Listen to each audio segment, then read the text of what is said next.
अंतर यात्रा। जय जिनेन्द्र बंधु, अभिनंदन है आप सभी का कार्यक्रम अंतर यात्रा में। अंतर यात्रा में हमारे लिए बहुत ही अच्छा अवसर था कि हमारे आसपास साधु साध्वियों का झुंड समूह एकत्रित था, तो हमें अवसर मिला सबसे वार्तालाप करने का और हमने सोचा क्यों ना इस कार्यक्रम के माध्यम से हम उनकी अंतर यात्रा के बारे में जानें और अपने दर्शकों को भी बताएं। तो इसी बीच हमारी मुलाकात हो गई बहुश्री सदस्य साध्वी श्री कनक श्री जी महाराज साहिब की। तो हमने उनसे बात की, चर्चा की और उनसे आग्रह किया, विनम्रपूर्वक निवेदन किया कि वह पारस चैनल के लिए अपने दो शब्द कहें। तो मैं अभिनंदन करना चाहूंगी महाराज साहिब का। महाराज साहिब, मथीन वंदामी, स्वागत है आपका हमारे इस विशेष कार्यक्रम अंतर यात्रा में। महाराज साहब, इस कार्यक्रम के माध्यम से हमारी लगातार कोशिश होती है कि हम आप जैसे व्यक्तित्व का जो मोह माया के बंधनों से छूटकर वैराग्य पथ पर चले हैं, अग्रसर है, उनके बारे में बात कर सके। तो सर्वप्रथम महाराष्ट्र में यही जानना चाहूंगी कि आज आपको कई साल हो गए दीक्षा लिए हुए। कौन से वर्ष में आपने दीक्षा ली थी और आपकी उम्र क्या थी? मैंने सन 1956 में परम पूज्य युग प्रधान आचार्य श्री तुलसी के द्वारा जैन साध्य दीक्षा स्वीकार की थी और आज मुझे दीक्षित हुए लगभग 65 वर्ष पूरे हो गए हैं। 65 वर्ष दीक्षित हुए और दीक्षित में आचार्य श्री तुलसी के सानिध्य में हुई उनके द्वारा। और गुरुदेव श्री तुलसी आचार्य श्री महाप्रज्ञ के निकट उनके चरणों में बैठकर मुझे अध्ययन का अवसर मिला, साधना का अवसर मिला। और आज मैं वैसे तो बहिर्विहार में आचार्य श्री महाश्रमण के नेतृत्व में मैं काम कर रही हूँ, साधना कर रही हूँ। और आप जहाँ भी मुझे विशेष अपने मानवता के जीवन मूल्यों के प्रचार प्रसार हेतु, अध्यात्म के प्रेरणा हेतु जहाँ भी भेजते हैं वहाँ हम कार्य करते हैं अपनी यथाशक्ति। और गुरुजनों का आशीर्वाद रहता है, उससे हम परम प्रसन्नता का जीवन जी रहे हैं, पल पल आनंद का जीवन जी रहे हैं। आत्म कल्याण और जनता का मार्गदर्शन, उसमें सब चीजें आ जाती है। ठीक जी। महाराज साहब, आपने कहाँ पर दीक्षा ली थी? मैंने दीक्षा ली थी राजस्थान के सरदार शहर गांव में, शहर जो कि अभी आचार्य श्री महाश्रमण है उनके जन्मभूमि है। वहाँ पर मेरी दीक्षा हुई थी। कितने साल की थी आप? मैं उस समय 17 साल की थी। 17 साल की। महाराज श्री, जब बच्चे का जन्म होता है माँ बाप सपने संजोते हैं, बहुत सारी चीजें होती हैं। मुझे नहीं लगता कि आपकी माता पिता ने किसी ने कहा होगा जाओ दीक्षा ले लो। तो ऐसा कौन सा क्षण था जब आपने सोचा था कि मुझे दीक्षा लेनी है? जब मैं लगभग 9-10 वर्ष की थी तब एक वैचारिक एक प्रवाह चला और अपने आसपास को, आसपास की दुनिया को देखती थी। मुझे एक बात विशेष रूप में मेरे दिमाग में आती थी कि हमारा जीवन है वो क्या है। सुबह से शाम तक हम बस घर परिवार में खाना पीना मौज करना, बस यही जीवन है या जीवन का और भी कोई लक्ष्य होना चाहिए। अच्छा जीवन, ऊंचा जीवन जीना चाहिए। अब वो तो नहीं जानते थे क्या होता है, कैसे होता है। किंतु उस समय महाप्राण गुरुदेव श्री तुलसी लाडन में पधारे और उनके साथ विशाल साधु साध्वी परिवार था। मैं साध्वियों को निकटता से देखती, पढ़ती लिखती, एकदम प्रसन्न चित्त विकास करती। तो मुझे लगा कि यह जीवन बड़ा अच्छा है, मुझे विकास करना है, आगे बढ़ना है और यह सामान्य रूप में जिंदगी जीकर अपना समय नहीं खोना, मुझे विशेष करना है। विशेष क्या करना यह तो नहीं जानती थी, किंतु गुरुदेव श्री तुलसी का विराजना, उन्हें देखती, उनकी वो आभा मंडल, उनका तेजस्वी आभा मंडल, उनके प्रवचन ओजस्वी, उनको देखती मुझे बड़ा अच्छा लगता कि मैं यहाँ आ जाऊँ, यह बहुत अच्छा अवसर है। बस यह भावना जागी। और माता पिता का जहाँ तक सवाल है, देना तो नहीं चाहते थे, किंतु मेरी प्रबल भावना देखी।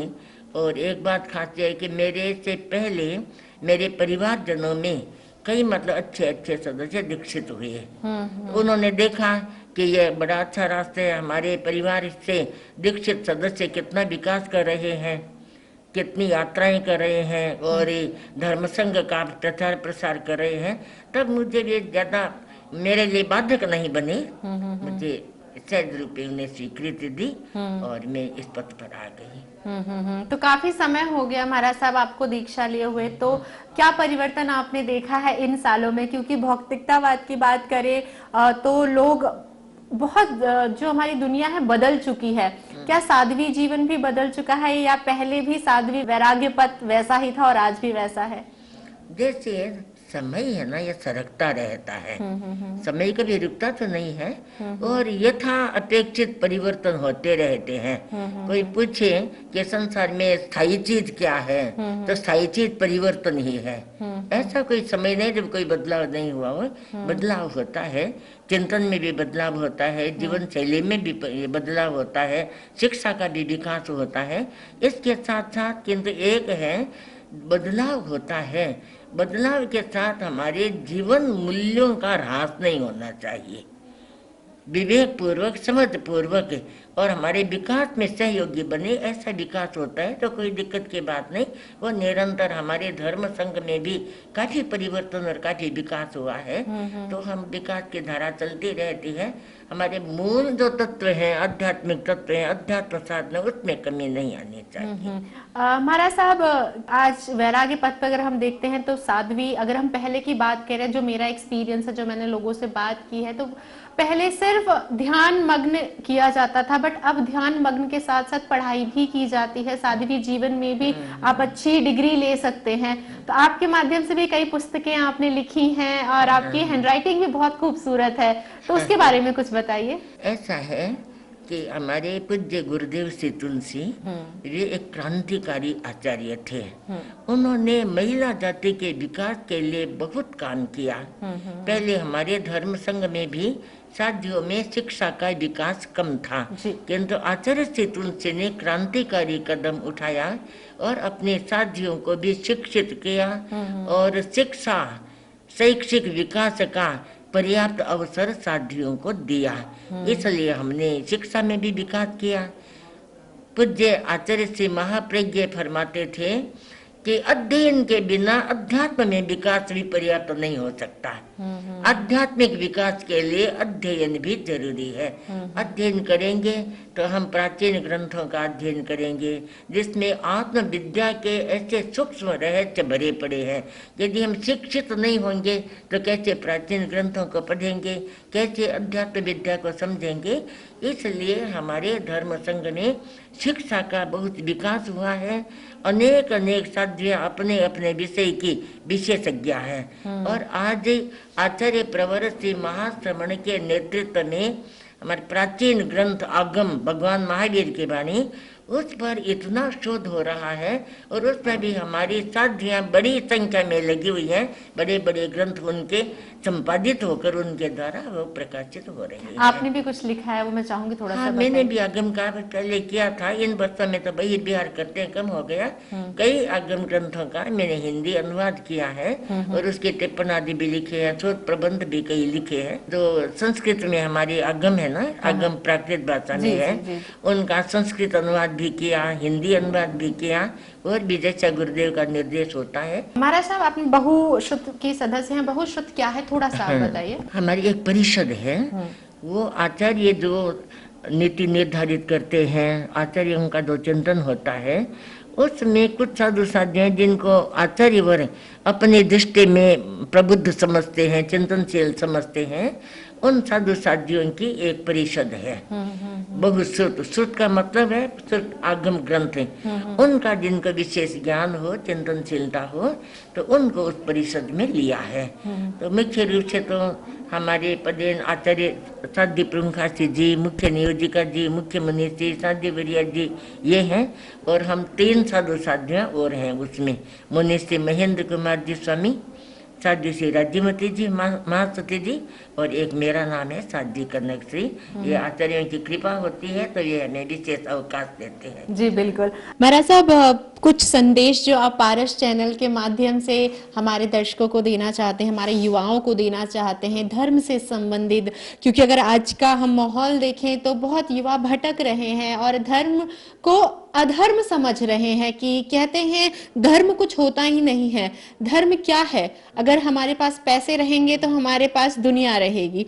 तो उनकी इस सोच को हम कैसे बदल सकते हैं? देखिए, आज ये हमने देखा है कि अनेक युवा हैं, उनका चिंतन आजकल काफी बदलाव में आ गया, बदल गया उनका चिंतन भी। पैसा ही सब कुछ है, ऐसी है अनेक लोगों की है धारणाएं, कि अनेक लोगों का दृष्टिकोण बदला भी है। और आज के युवा लोगों को संदेश धर्म की जहाँ तक बात है, धर्म क्या है? अपने आप को जानो, अपने आप को देखो, अपने आप में रहो। यह शांति का मार्ग है। पैसा, भौतिक उपलब्धियां, बहुत संसाधन, फिर भी आदमी को आज शांति नहीं है। एंगर मैनेजमेंट नहीं है उनका, बहुत गुस्सा आता है, कितनी हिंसा बढ़ रही है। इसका कारण है हम अध्यात्म से, धर्म से दूर जा रहे हैं, अपने आप के निकट नहीं रह रहे हैं, केवल भौतिकवाद को अधिक महत्व दे रहे हैं। इसी का कारण है हमारा मानसिक संतुलन बिगड़ रहा है, हमारा भावनात्मक संतुलन बिगड़ रहा है, हमारे संबंध क्या कहते हैं, छिन्न भिन्न हो रहे हैं, बिखर रहे हैं। आपसी संबंध कहाँ है? तो इसलिए अध्यात्म है वो अपने आप को जानने, अपने आप को देखने और अपने आप को बदलने का रास्ता है। शांति और आनंद यदि पाना हो तो वो पदार्थ में नहीं है, आत्मा में होता है, अपने भीतर में है। तो इसलिए जिनकी समझ विकसित हो चुकी है, जिन्होंने अनुभव किया है, वे स्वीकार करने लग गए हैं कि हमारे आत्म शांति और आनंद का रास्ता है एकमात्र धर्म और अध्यात्म है। तो इसके रास्ते पर आकर जीवन में संतुलन बना रहे। केवल अध्यात्म के आधार पर जीवन नहीं चलता और केवल पदार्थ के आधार पर सुख शांति नहीं मिलती। ये आचार्य चेतन ने कहा, हमारे आध्यात्मिक वैज्ञानिक व्यक्तित्वों का विकास होना चाहिए। अध्यात्म भी हो और अध्यात्म के साथ वैज्ञानिक दृष्टि भी हो, तो हमारा जीवन समग्र हो सकता है।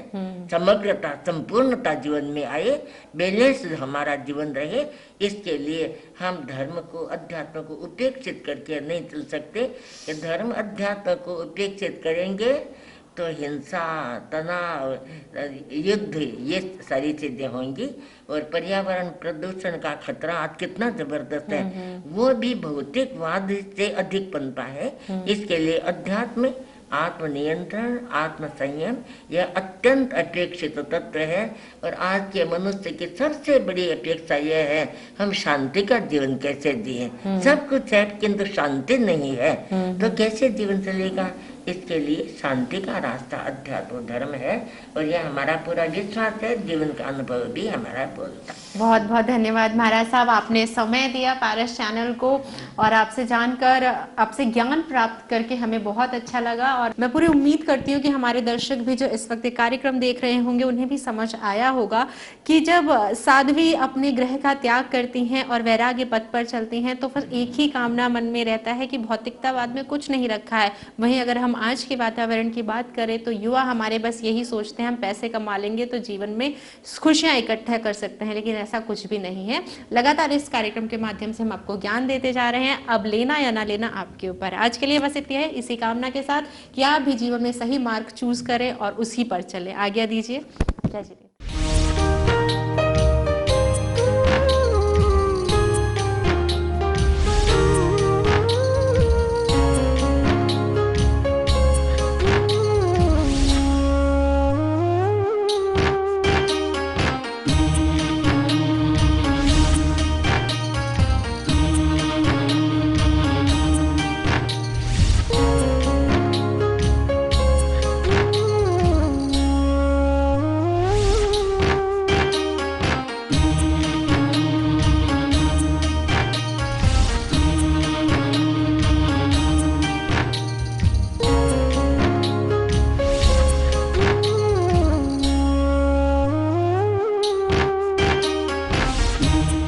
अंतर यात्रा